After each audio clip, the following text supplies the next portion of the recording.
大王，趁热喝了吧。太医令说，大王在草原被毒虫咬了，一直没有好好的调养诊治，老这么拖着，就给耽误了。太医若不常说些吓人的话，又怎能从寡人这儿拿到俸禄？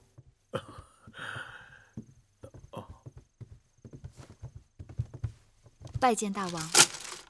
芈月回来了。听说大王亲自将大公主送出咸阳百里之外，刚刚回宫。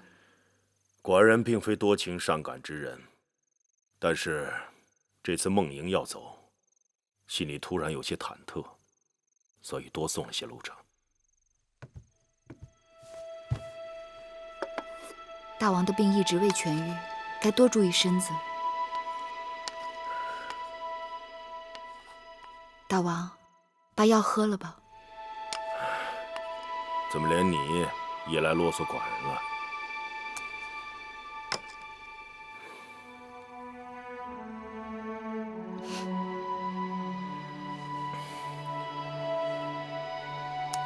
多谢大王。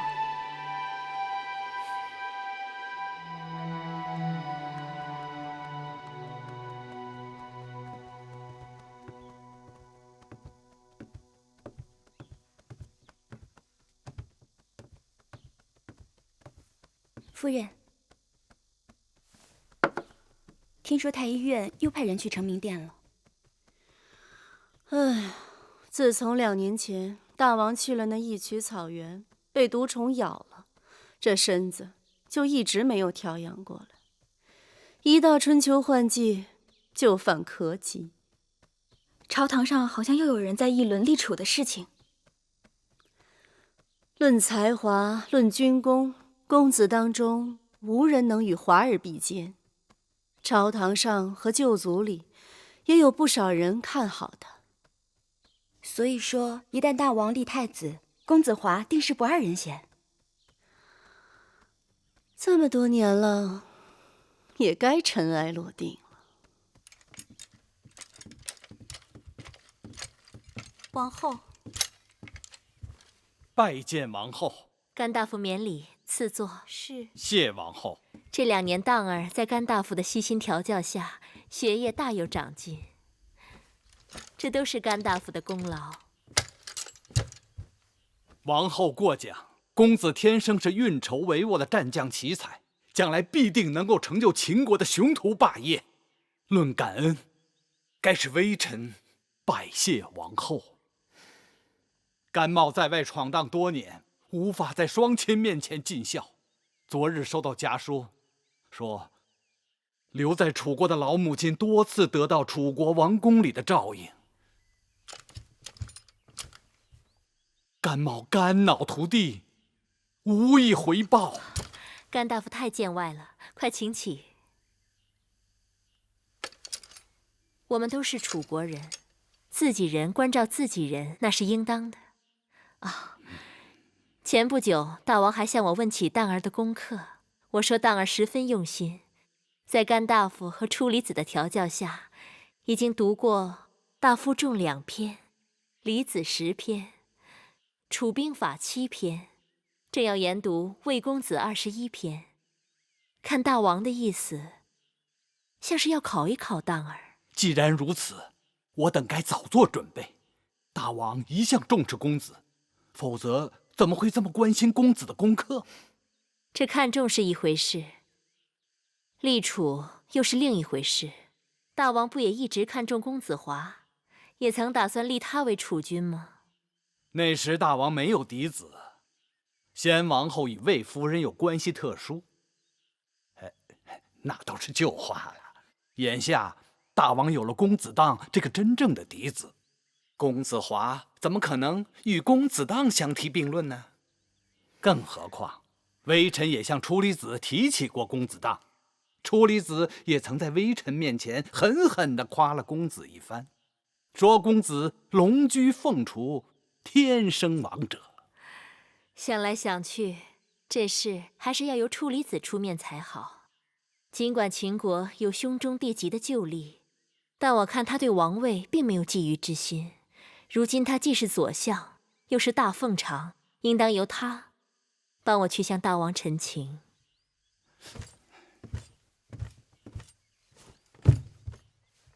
王后，在臣心目中，公子是太子的不二人选。只要朝廷商议此事，微臣定会鼎力支持公子。那就有劳甘大夫了。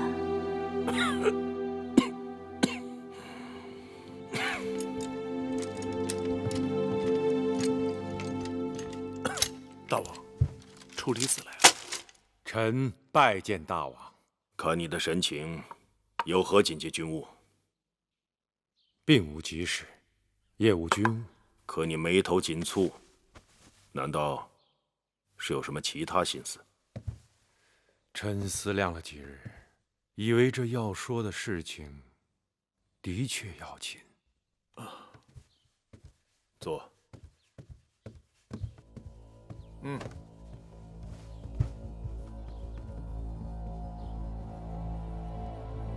大王，我们此时所处之地，乃周王旧时公社。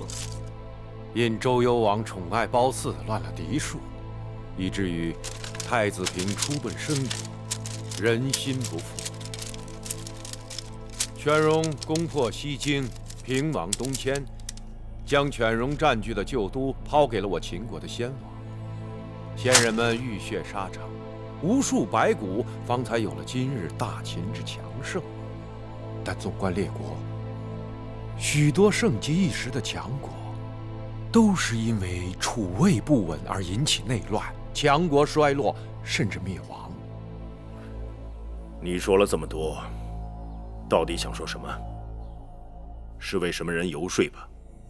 非也，我是左相，有身为宗伯，主管宗室事务，当为大王谏言。欲见何言？大王，王后有嫡子，大王却迟迟不立太子，这是为什么？你还记得商君吗？你还记得我因与商君意见相左，差点失去了太子之位吗？而祖父献公年幼时就被立为太子，又遇上了什么事？大王，我若不是早早被立为太子，就不会被身边的人推出来，作为商君变法执政的对头，逼得父王在储君和重臣之间做选择。若祖父献公不是早早被立为太子，也不至于被逼流亡异国，整整29年。臣弟惭愧。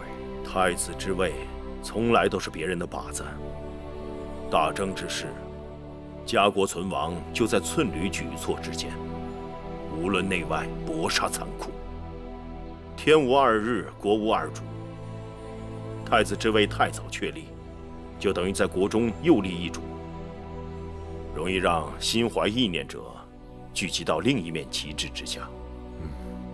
臣弟明白了，大王迟迟不立太子，就是不想让心怀意念者有机可乘。当儿是寡人嫡长子，天生勇武果敢。秦国历代选择储君，都以勇敢果决为首要。楚离子，你是否觉得他更合适？或许将来有一日，能为我大秦征战沙场，以武扬威。臣惶恐。大王英明，公子当好武，力大无比。若再过几年，如有机会随臣征战沙场，定能成就大王心愿。看来王后请你教导当儿，也不是没有道理的。大王明察秋毫。那你如何看华儿呢？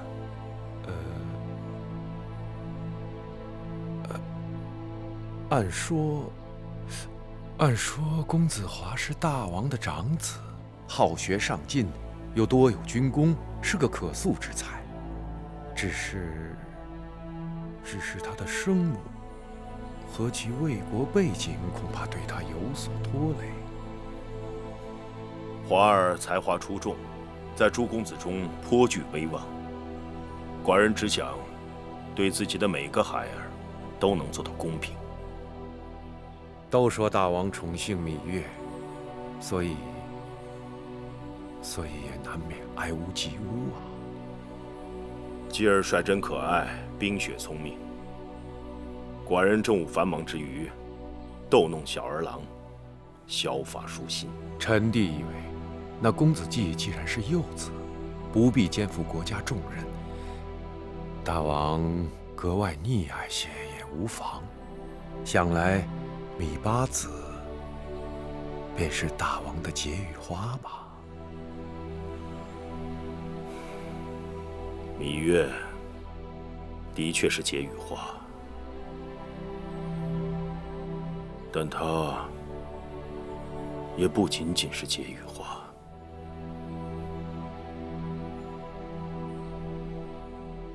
你到底在担心什么？是怕寡人专宠妇人而乱了朝纲吗？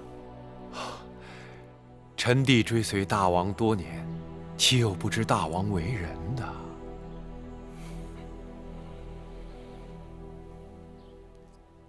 我们都走这儿。敢不敢出来？嘿，把香烟拿过来，给我看看！快跑！别跑！站住！给我站住！别跑！怎么办？再跑打死你们！给我站住！小心点，公子！还要跑！小心点，公子！再跑打死你们！别跑！慢点跑！别跑！弟，快跑！打死你们！弟，快跑！别跑！慢点呀，公子！我看！看！弟，快点！你们快给我站住！给我站住！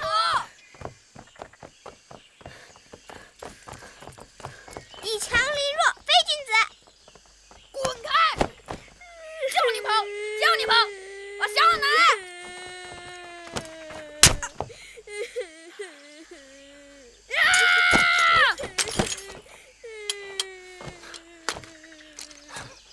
你是谁？竟敢对我无礼！我是谁？我是你哥哥，你欺负弟弟，我替父王管教管教你。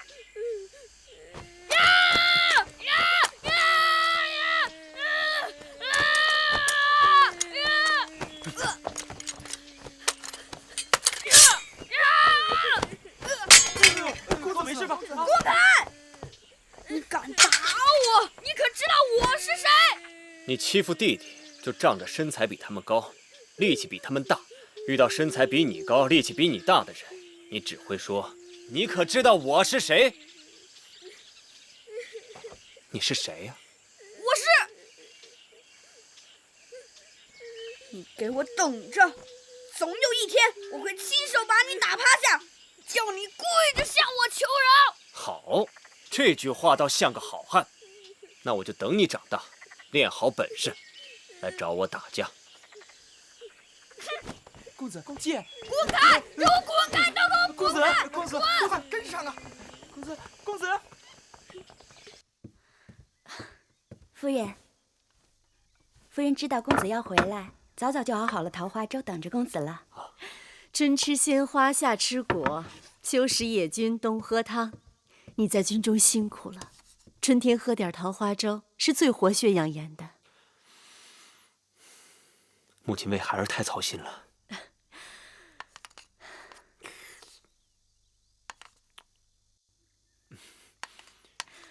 华儿，母亲听说刚才你在园子里打了公子当。哦，他以大欺小，应给他点教训。何必管那闲事儿，得罪了王后啊！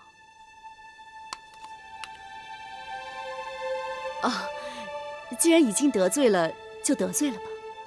反正芈月眼下才是大王面前的红人。母亲，华儿只是看着不公才出手的，并非想讨好任何人。华儿向来最懂事儿了，快趁热喝了吧。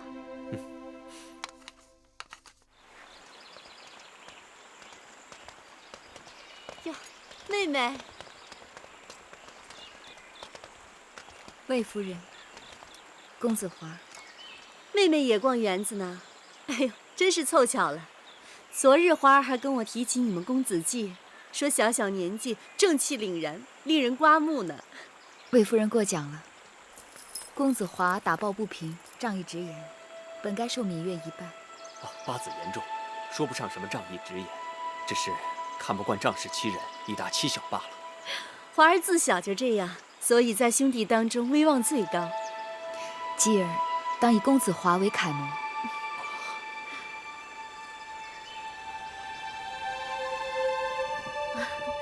妹妹可算来了，我特地派人叫妹妹过来。姐姐，快过来。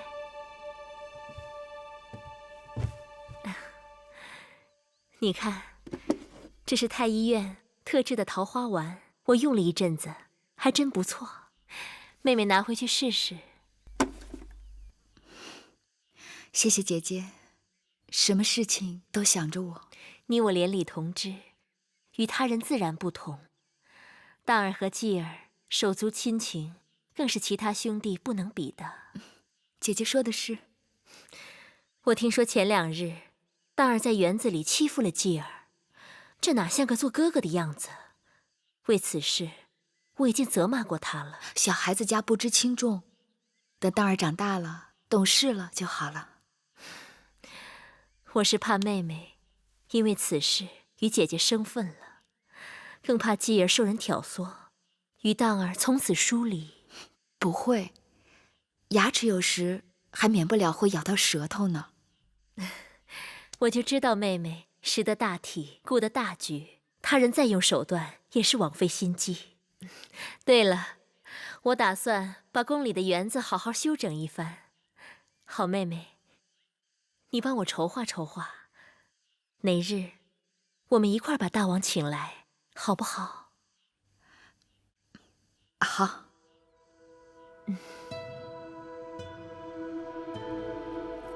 大王整日忙于政务，臣妾想把这园子整治一下。平日里姐妹们可以寄情于山水，大王闲暇时也可以来这园子里散散心。难怪你今日一定要寡人来花园，原来你们都商量好了。是王后的提议，我只是帮着王后把大王请到花园里来。那王后打算如何做呢？臣妾已和众姐妹们商量过了，群策去群力，倒真是有了些好主意。说来听听。臣妾想在那一边再开一个大一点的池塘，这个园子里有山有树有花，唯独缺的就是活水。山的那一边有一个湖，不妨开一个暗渠，把这活水引到大的池塘里，活水徘徊过大池塘，再返回湖泊。其实啊，这也是魏良人的心思。大王，前代贤君历来以山水之道治国，坎为水，艮为山，兑为泽，而这3个卦爻又都意味着卦德。有水滋润，万物则盛。大王的园子虽好，但缺水总是一件憾事。润万物者，莫润乎水；中万物使万物者，莫胜乎艮。臣妾只是想让大王的园子锦上添花。说得好，水见存，习侃；君子以常德行，习教事。安排人手，马上去做吧。是。大王，臣妾想把那大池塘就开在山那边的山丘下。好，过去看看。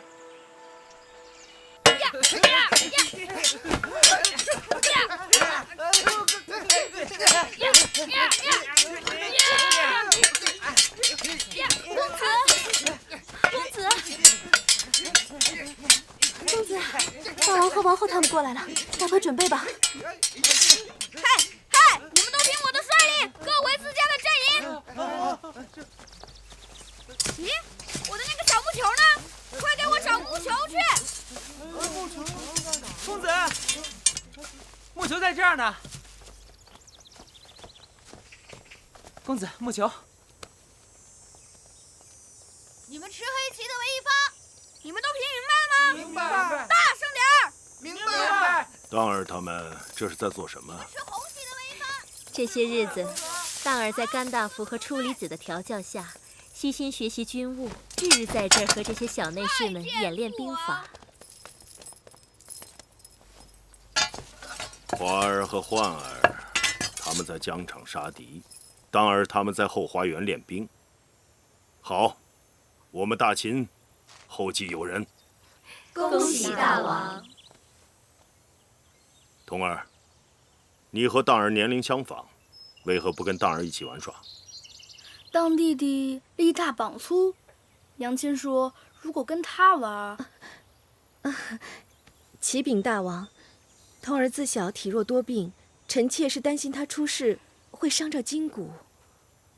男儿应该多经风雨，多见世面，凡常是爱子心切，寡人理会。但是过于呵护，总是不妥。是，都是臣妾的错，臣妾记下了。择日不如撞日，今日众人恰好都在，王后不如让当儿带人演练一下，好让寡人同爱妃们高兴高兴。臣妾遵命。珍珠，是。公子，大王和王后要你开始演练。你们转过来。当儿，这是什么兵法？为了公平，当儿他们以木球来定夺开局方。木球由当儿从坡上扔下，滚到哪一方，哪一方就为攻方，而另一方为守方。这种玩法倒是有趣。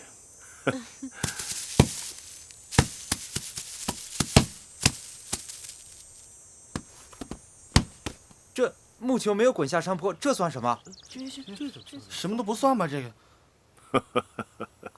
这是怎么回事啊？那就重来一次吗？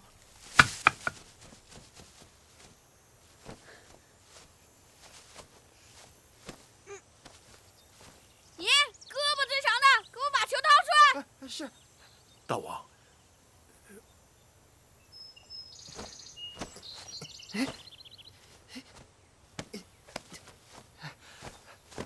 公子够不到啊！废物！说点事儿你都做不到，给我滚开！哎，你过来！当儿身上戾气太重。你们都给我过来！用剑把它挖出来，快点！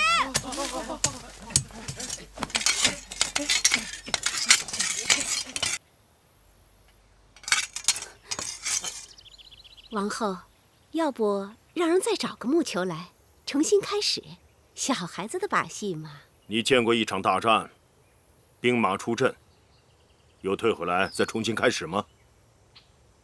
你们这帮蠢货，连个风球都掏不出来，笨蛋，废物！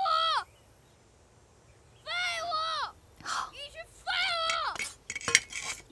笨蛋！笨蛋！笨蛋！笨蛋！魏夫人，你为何忍俊不止？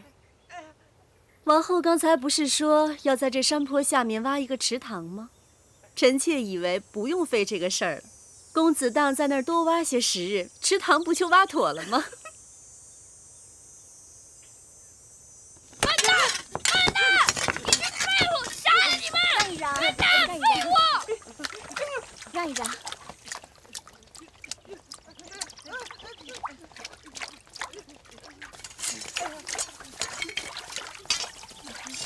让一让！张哥哥，张哥哥，我来帮你。走开！我不需要你帮。当儿，既然继儿有了主意，你暂且让开。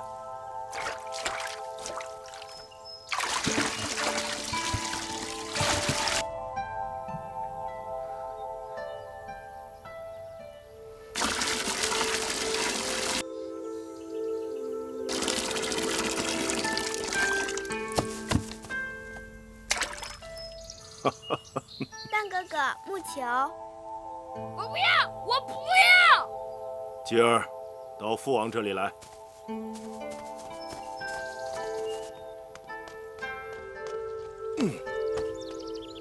吉儿告诉父王，你这个用水取球的主意是谁教给你的？是继儿自己想的。继儿这小小年纪，要是没有人教他，他哪里想得出来这么好的主意啊？夫子言：水可载舟，亦可覆舟。继儿想，木球比舟船轻得多，水可载舟船，定可载木球。触类旁通，举一反三。继儿聪慧，是寡人的好孩儿。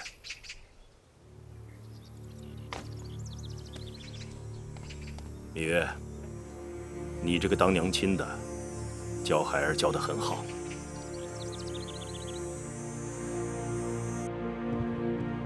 大儿真是太不争气了。王后也怪不得公子，当时那么多人在那儿，谁又想出主意来了？难道那个嬴稷真的天赋异能，引物绝人？王后，先喝口茶吧。今日之事，王后不必过于烦恼。那个嬴稷才6岁，只能算是他运气好，让他给碰上罢了。先不说那木球，大儿当众随意打人，已让大王很不欢喜。平日咱们公子性子好着呢，那也是一时气急。早知如此，又是何苦？与甘大夫筹划多日，全为他人做嫁衣裳。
死你母后吗？上次甘大夫让孩儿谈霸业、论兵法，孩儿的功课都得到了甘大夫的夸赞。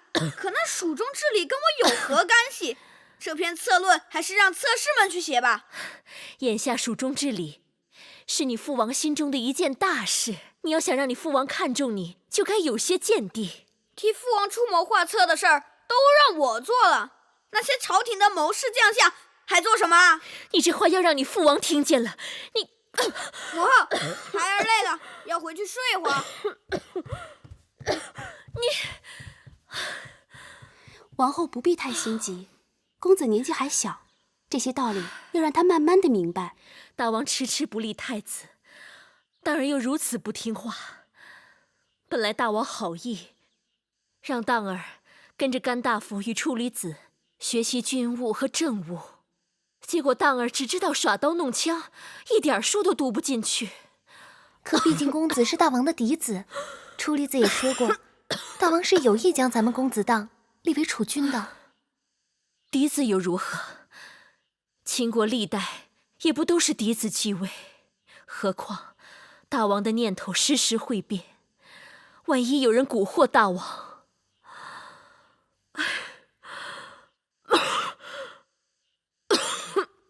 王后又头痛了，我去请太医。去把那女医治找来，或许她能有法子。是。八子，妹妹来了。王后，听说王后有疾，妹妹特来看望。也就是个老毛病，还劳烦妹妹来探望。去，把我屋里那盒子拿来。是。妹妹，过来。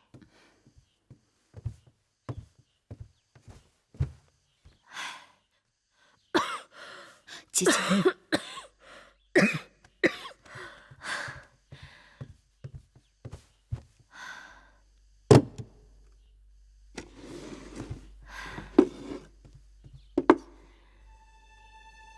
这是当年王兄给我的一块独山玉，妹妹帮姐姐看看，这玉成色如何？独山玉素来以色泽多彩而闻名，三朝以来都是王室所爱。姐姐这块玉璧晶莹剔透，色作芙蓉，实是不可多见。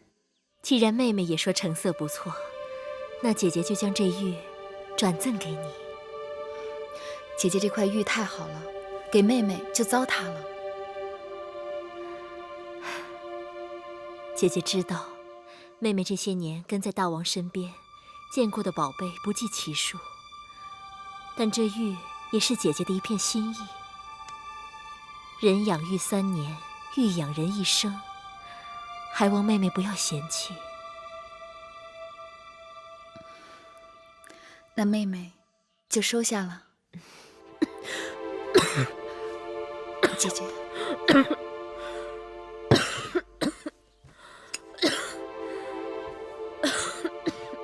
姐姐咳嗽得如此厉害，我听说姐姐头痛。头痛是天底下最治不好的病，若寻不到起因，就很难除根。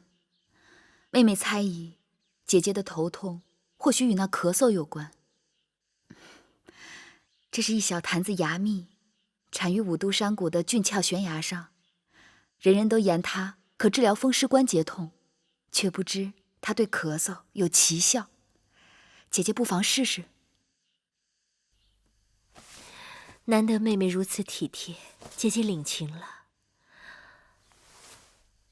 还有一事，姐姐一直牵挂于心。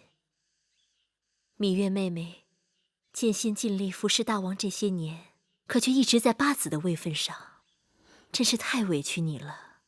姐姐原本打算等景氏生产后，让你与景氏一起提位分，谁知那景氏的孩子却没保住，只好搁置了。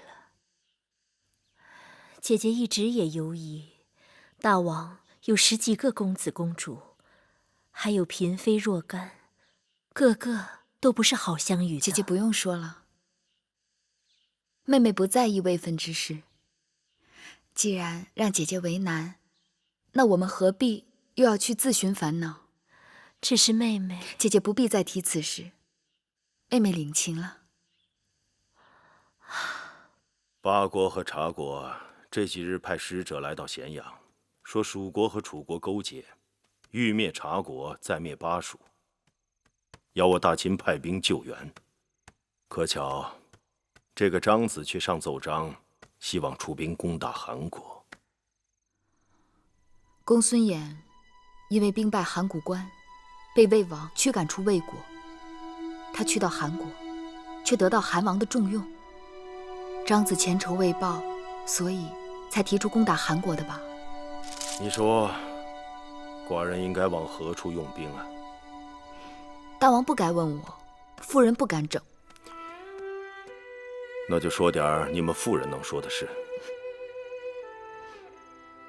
听说王后要给你提位分，你竟然一口回绝。姐姐贤淑，病着还在为芈月着想。你真的一点都不在乎宫中的位分吗？大王想要我在乎吗？来，吹这里。是。用力一点啊！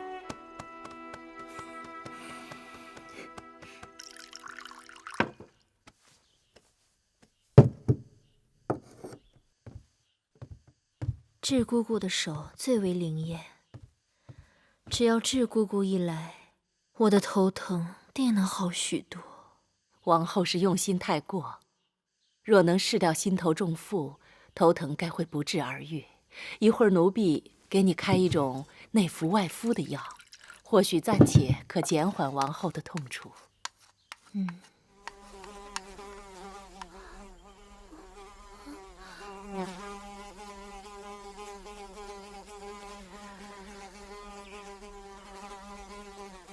什么声音？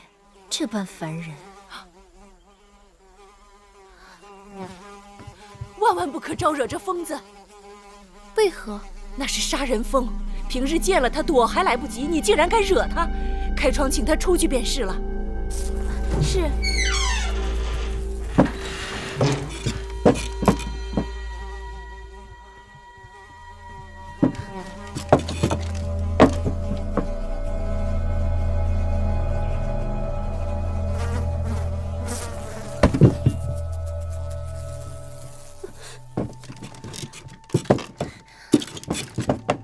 这是在说笑吧？这么小小的一只疯子，如何杀人？奴婢怎敢在王后处打诳语？这种长在山谷里的杀人疯，原本是不多见的，宫里的人恐怕从来都没有听说过。但奴婢在楚国亲眼见过，被惹怒的杀人疯，无论人处，遇上便追杀，成群的杀人疯，眨眼可杀死一头大水牛。难道被他蛰了？就无药可救。奴婢有个堂兄，就是招惹了杀人疯，被蛰后医治无效，过世的。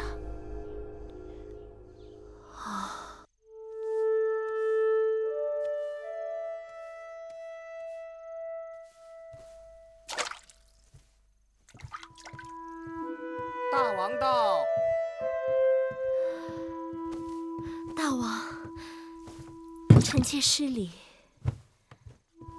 你自己病成这样，还要多礼？太医和女医治为王后诊过脉了吗？诊过了，大王。看来他们不够用心，要不，王后怎么不见好呢？大王不必责怪他们，是臣妾自己的身子不争气。女医治对臣妾有几句话，臣妾思忖良久，觉得或说中症结。寡人愿闻其详。释掉心头重负，病症自然不治而愈。王后心头有何重负？当儿勇猛有余，智谋不够，且从小娇惯，是臣妾没有把他教导好，辜负了大王的殷切期望。当儿年纪还小，心性未定，王后不要过于急迫。大王越是恢宏大度，臣妾越是诚惶诚恐。臣妾有一念头，不知当说不当说。但说无妨。臣妾与芈月是亲姐妹，嬴荡与嬴稷是亲兄弟。嬴荡好武，嬴稷喜文。若是让他们两兄弟经常在一起切磋，必定相互帮衬，互帮互长。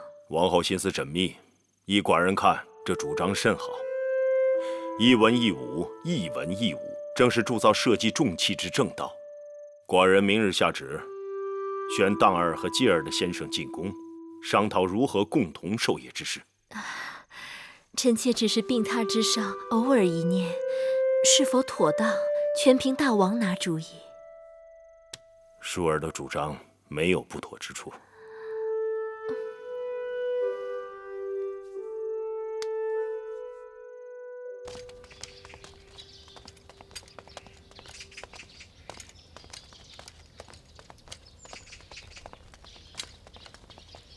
王叔、甘大夫安好。二位公子安好。公子当、公子季安好。哎，公子季，嗯，你手里捧的是什么呀？众臣为公函还是公署之事相持不下，父王令众人各上书表叙述。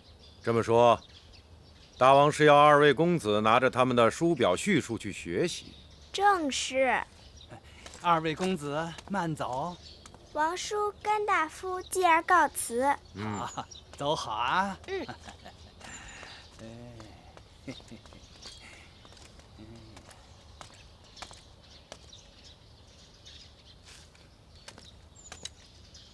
王后是想立公子当为大秦王储，可为何又提议让公子季一同拜师学道？楚离子是怕公子季天赋异禀，再有芈月助阵，把公子当比了下去。你我调教公子当数年，让一个6、7岁的小儿比下去，总是丢人。楚离子不用多虑，这宫里人们要提起此事，就说公子季是公子当的小伴读。伴读？只有太子才有伴读。第一公子当太子之前也可以有伴读。哎，这是不是伴读并不重要，重要的是人们心中的继承事实。这计谋不像是王后的心术，倒像是出自甘大夫的手笔。楚离子过誉了。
大王得知，专门派人去了蜀地，费了不少功夫，才将这蜂巢移回到宫里。好了，你去忙吧。是。还记得吗？那五渡山的牙蜜，还是你托人带给我的。如今有了这些蜂巢，王后想要那牙蜜，就唾手可得了。大王对王后还真是体贴啊。我若是告诉你，这些蜂巢是我请求大王派人去蜀地弄来的，你可相信？姐姐为何要为王后煞费苦心啊？这2年，看着继儿渐渐长大，我总会想起在楚国的那些日子，想起楚国的人和事。那时候我跟他……姐姐提起的那个人，是楚国的公主，不是秦国的王后。如今，王后已经与你有了隔膜吧？我可是听到了一些从她宫里传出来的难听话。宫里人背后传话，不可都信。何况眼下，王后对我和继儿真的很好。她还提议大王，让继儿和公子荡一起拜师学道，还常常在大王面前进言，说继儿天赋过人。那是邀买人心，你就不能往好处想？这已经是最好。你不知道，外面都在说继儿在给淫荡做伴读。伴读就伴读，有什么不好的？我不喜欢。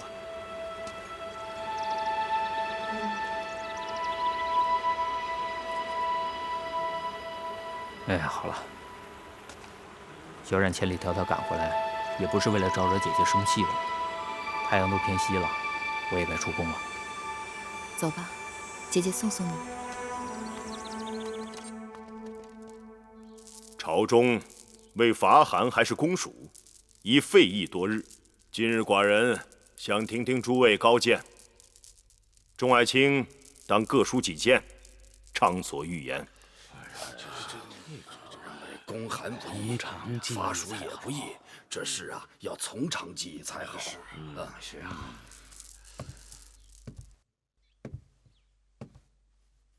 大王，臣以为秦国若要长治久安、称霸中原，必须伐韩。掌相察军好的，这攻韩逆秦何取之说？是啊，我们没有什么大的意见。他们若意见相左，这就难办了。当日公孙衍5国联兵，就是自是奉了周天子之诏。臣以为若要杜绝此类事情再次发生，打下韩国，控制周天子当为首选。继续说。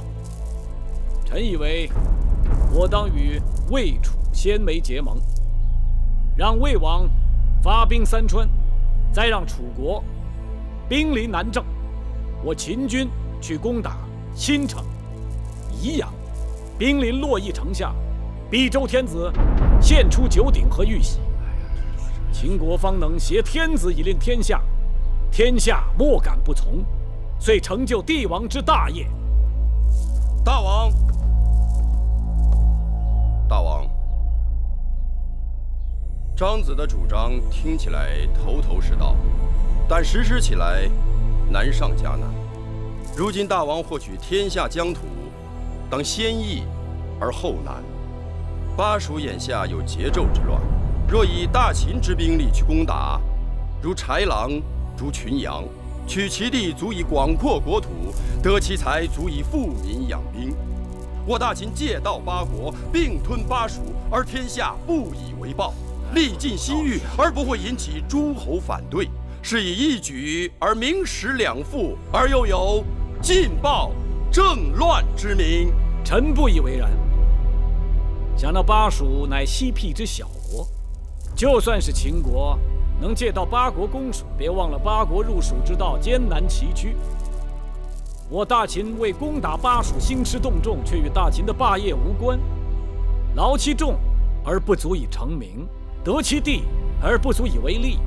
臣闻争名者于朝，争利者于世，而今三川周氏乃天下之世朝，大王不争于死，反去争巴蜀，离王业远矣。大王，若我大秦攻韩挟天子，必遭诸侯同仇敌忾，迫使他们再度联手对付秦国。周氏可将九鼎赐予楚国，韩国也可忍痛割地于魏国。诸魏两国得利后，随时会与秦国分道扬镳。若他们再度联手齐赵之兵围攻秦国，我大秦必将陷入危险之地。司马将军危言耸听了吧？张国相私心祸国。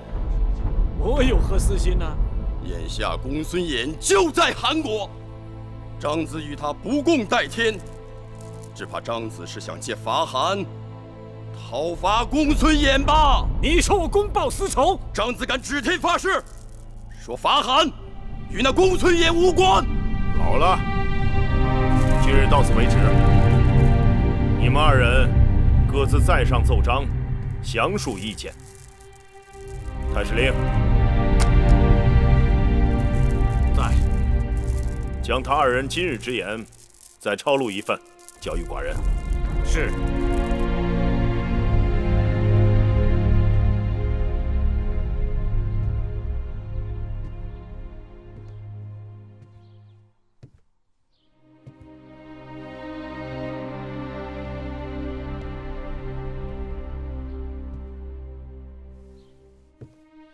当儿和继儿，此刻是否还在承明殿读书？回答我，先生这2日让他们帮着司农处核对土地和户籍。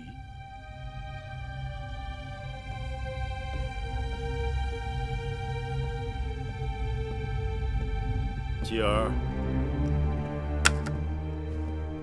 父王。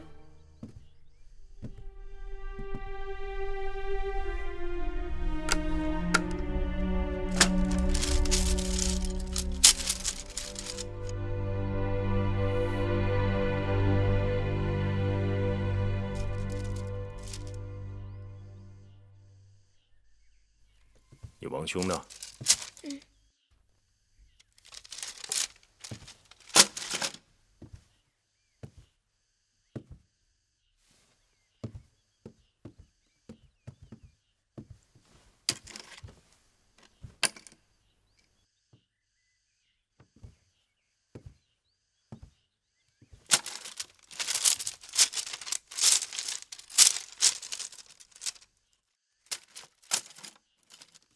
哎，公子，慢点，公子，公子，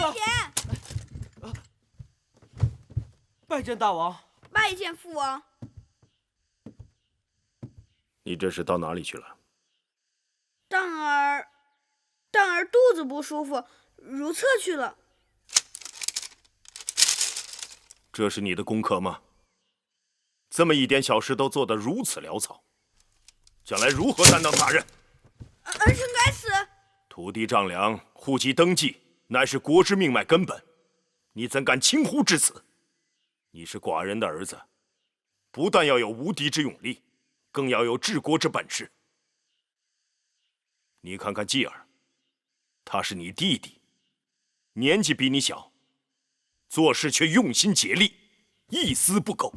涂涂画画，打不得天下。先生每次让儿臣论兵法、论布阵，儿臣都是条理分明。论兵法，振振有词；论政务，笨嘴拙舌，习武厌文。你顶多只能做一介武夫罢了，如何担当大任？孩儿以为天下都要先打下来，才能谈及治理。你以为天下是野牛闯阵打下来的？打天下是要靠心思，而不是蛮力。是，儿臣知错了，儿臣这就去把先生的功课完成。记住，这不是先生的功课，是你自己的功课。是。起来吧。谢父王。身为嫡公子，应该为其他兄弟的表率。寡人像你这么大的时候，恨不得一日当2日用，哪像你这样。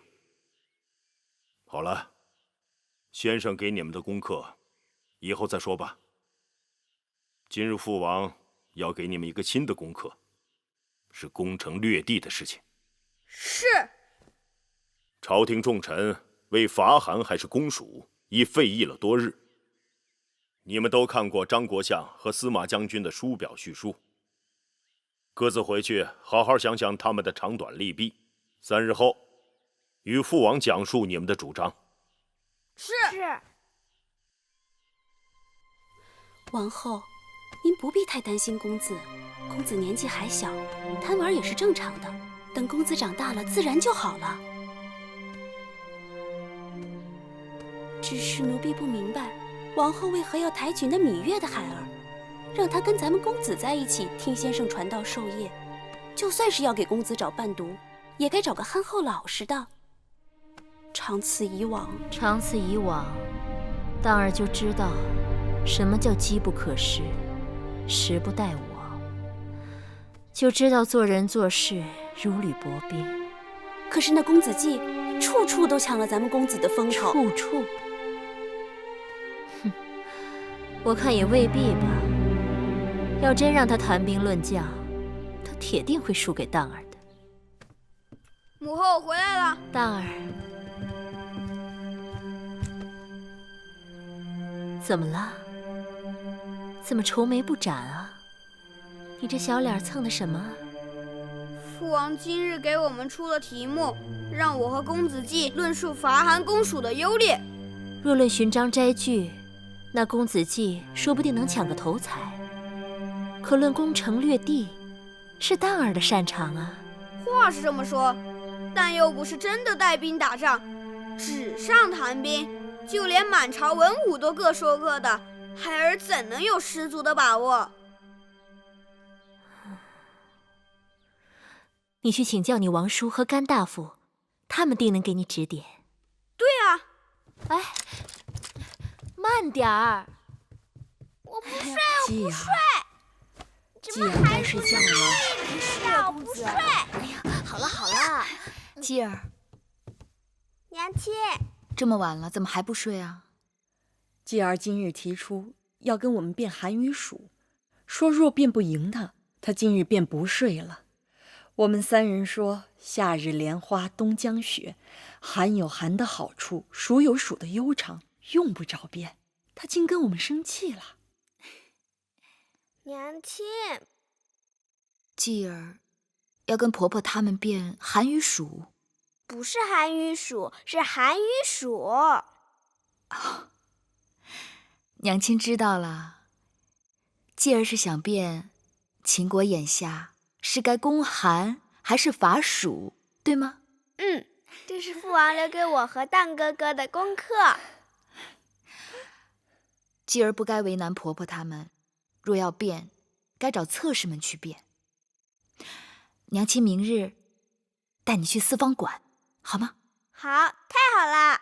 今日晚了，继儿该睡了。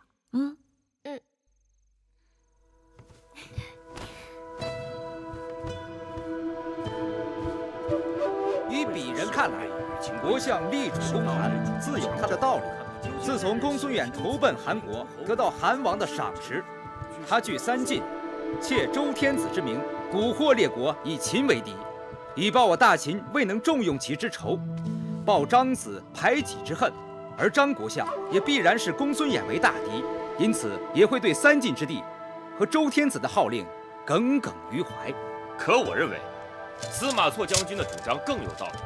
若要强兵，必先富国；若要富国，必先扩张领土。欲行王道，必先得人心。这3者齐备，则帝王之业自然可得。鄙人看来，战事可行否，全在稳妥2字上。大王，他们都到了。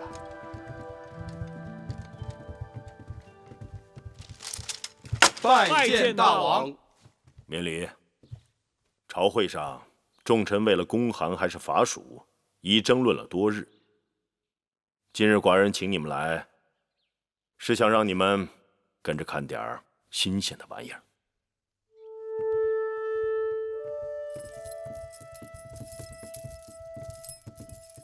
王后，请稍等。今日大王考荡儿和继儿的功课，姐姐近日闲得发腻，所以邀妹妹前来，一起凑个热闹。荡儿有绝伦之力，高士之志，继儿只能以勤补拙。大王虽器重荡儿，但荡儿也还需亲兄弟帮衬。王后、八子，请。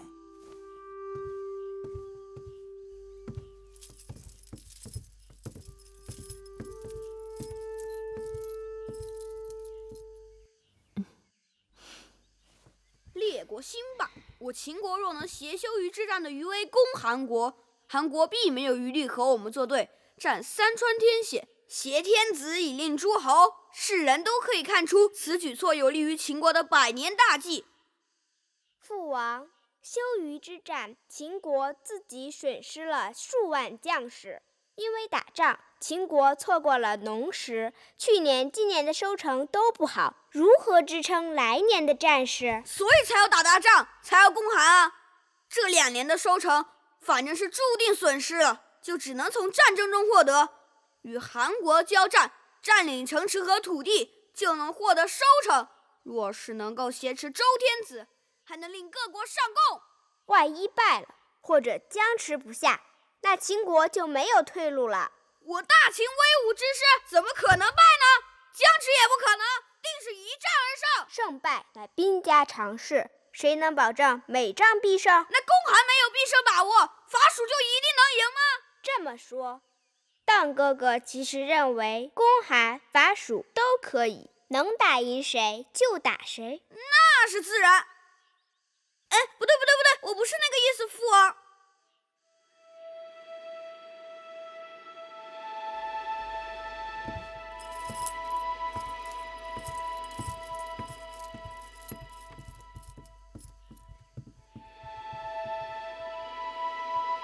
这么说，咱们公子和嬴稷变成了平手？谁知道是不是平手？你问母后和珍珠吧。那是咱们公子谦虚，变成平手，还不是为了给那嬴稷留点面子？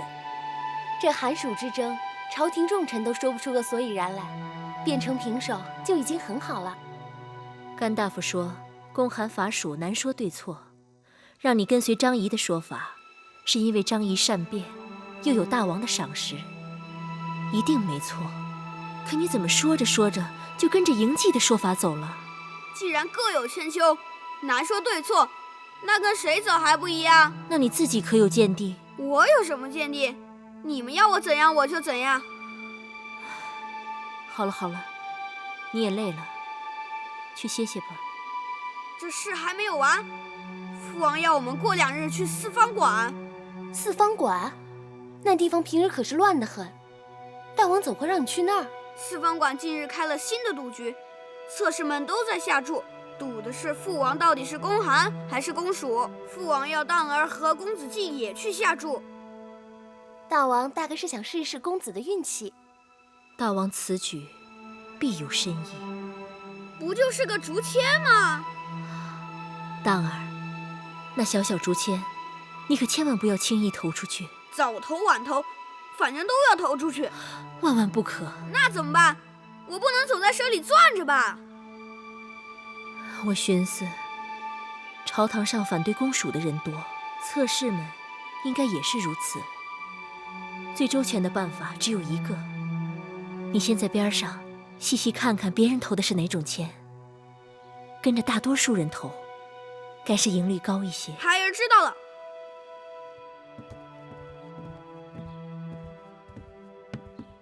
大王，八字来了。大王，时下阳光灿烂，你的脸却是阴雨绵绵。坐。大王，芈月有一事不明。何事？大王，先让荡儿和继儿对攻韩还是伐蜀各抒己见，眼下又要让他们2个人去四方馆投注，这是为何？你向来百灵百力，你说是何意？大王，是想让荡儿和继儿相争吗？寡人是想看看自己孩儿的才干和天分。韩蜀之争本来是朝堂之争，可眼下这样，恐怕会弄成荡儿和继儿之争，这会引起别人的怀疑，甚至是猜忌。谁会猜忌？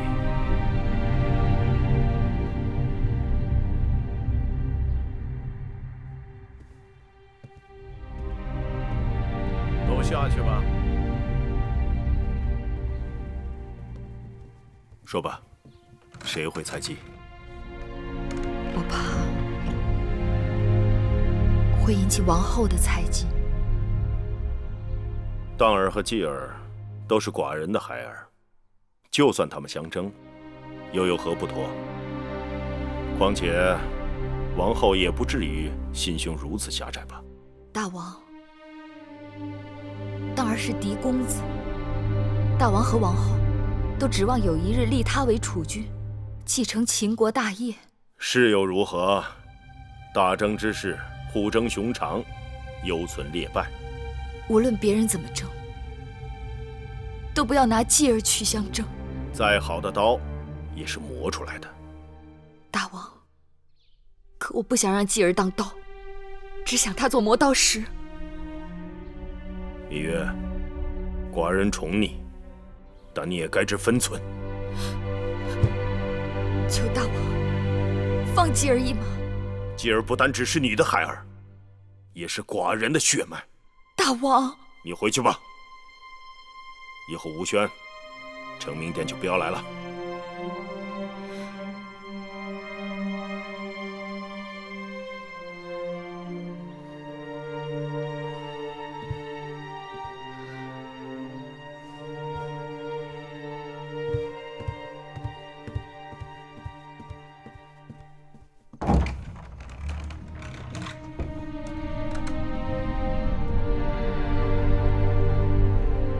娘亲，你在想什么呢？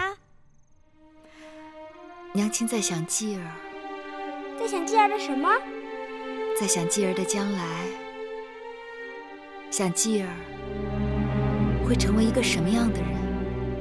继儿知道自己将来会成为一个什么样的人。像娘亲一样的人。继儿为何不说要成为父王那样的人？你父王可是大英雄。先做像娘亲一样的好人，再做像父王那样的大英雄。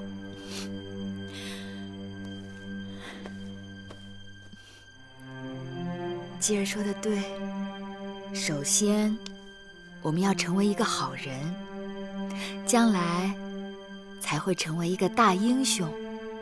明日继儿要和荡哥哥一起去四方馆下注，娘亲有什么要嘱咐继儿的？无论别人怎样，继儿只要用自己的心去下注，就不会错。继儿知道了。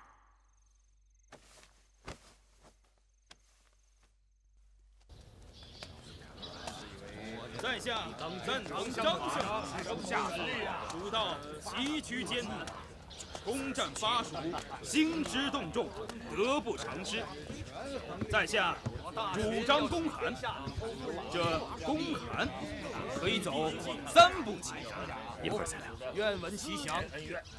这张相第1步就是亲善卫哟，主，雍公子，张相今日好清闲呐！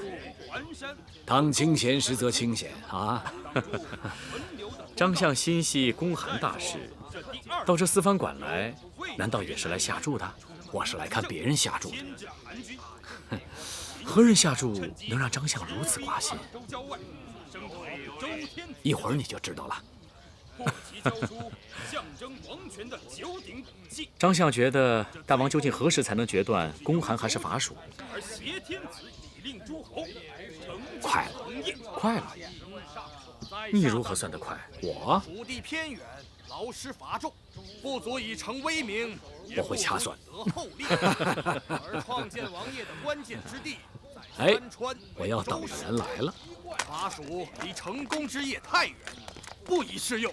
来，公函，伐蜀自取其辱，公函得不偿失。远交近攻，乃用兵之道。公函必定要成为我大秦国策，当然是要公函了。挟持天子，乃是犯天下之大不为也。二位公子，等一会儿啊。就秦国而言，眼下并不具备号令诸侯的实力，是不是？哼，三家分晋，田氏代齐，天下早已经礼崩乐坏，周天子还算个屁！公子，拿着，人人皆知公函之力。这是你们投注的竹签。且听我说，二位公子不必太拘束啊，可以四处走走看看。只要在四方馆天黑关闭前，你们进行投注便可，好吗？韩魏两国为何不先下手为强呢？就是因为实力不够，反而还会引起众怒，成为公敌，是不是？是。伐蜀就那么容易吗？茶国、八国都是想借助秦国的力量而自保，简直一派胡言！有举国和八国引路，伐蜀就是顺势而为，应势而动，所以必须得伐蜀。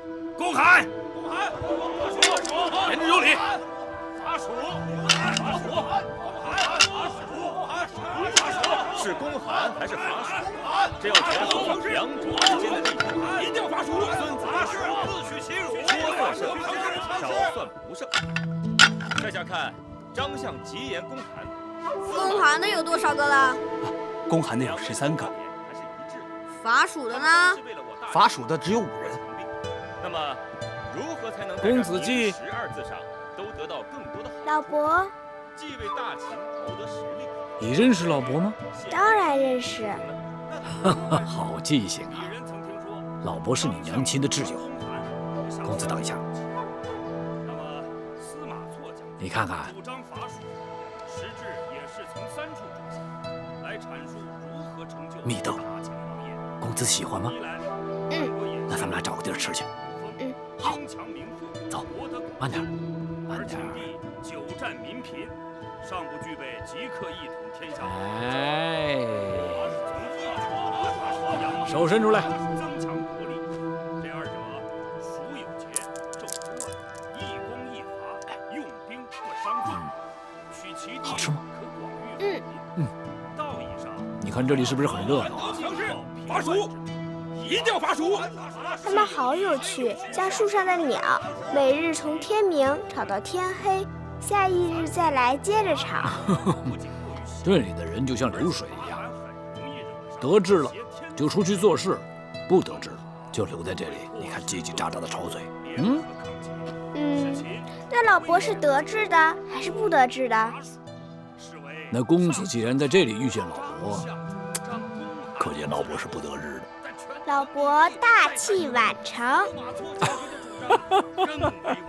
大器还晚成，哈哈哈哈！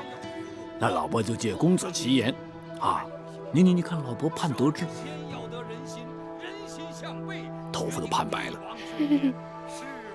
眼下有个机会，不过要看公子肯不肯帮老伯了。你是来投注的吧？那你想好了没有？是要公函还是伐蜀啊？没有。公子若是投注于公函，那老伯就有可能得志。哎，怎么了？这蜜豆坏了，继而不吃了。坏了？没坏啊。好啊，你是不想说了，拿蜜豆来做托词，对不对？吃了老伯的蜜豆，就不能用自己的心去下注了，不值。好，说得好，你果然是你娘亲的孩儿。吴两国一贯善变，是否愿意与秦国为友？是否能够出兵？又一个14个了。还是疑问，尤其是张相公函的那些诸侯国是否臣服，很难说呀。你们2人今日到四方馆投注，都投了哪一边？儿臣投的是公函。为何是公函？儿臣在四方馆看到侧室们大多主张公函，而前往投注的人也多将竹签投进公函的箱子里，这说明人心所归，为道与义。继而呢？儿臣投的是伐蜀。为何投伐蜀？因为儿臣看到有太多的侧室们主张公函，而大多数的竹签也投进公函的箱子里，所以你要反其道而行。父王不明白。继儿看过父王与娘亲下棋，娘亲总说人人皆知的棋路，你的敌手也一定知道。继儿的意思是，打仗要攻其不备，出其不意。如果人人皆知的路数，反而做不得，因为你的行为都在别人的算计之中了，对吗？你过来。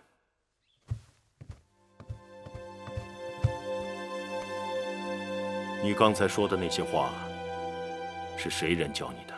无人教我。不是你娘亲让你这么说的吗？不是，娘亲说让我用自己的心去下注。